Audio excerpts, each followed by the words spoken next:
দর্শক দেখতে পাচ্ছেন একজনকে কিন্তু দেখতে আমরা নিয়ে যাচ্ছে পুলিশ।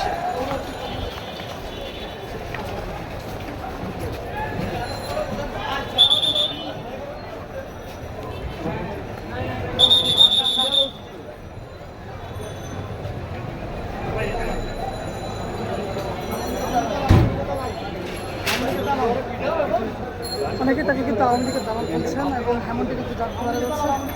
এখানে স্থানীয় মানুষের কি বলে শুনতে জানার চেষ্টা করবো। ভাই গ্রেপ্তার হয়েছে কিছু জানেন?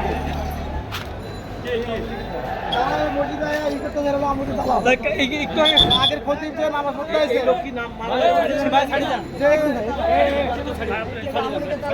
আমলিগের দালাল যে খতিব আগে খতিব ছিল আমলিগের দালাল এবং আমলিগের গুন্ডা বাহিনী নিয়ে আসছে আয়াটা হামলা করে তাকে গ্রেপ্তার করছে কিন্তু আমি এখনো বলতে পারি না আমি মসজিদ থেকে মানে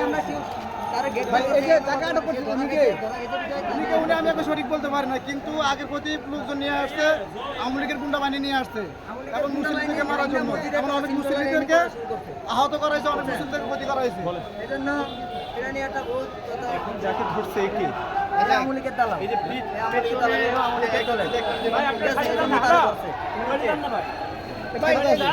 এখানে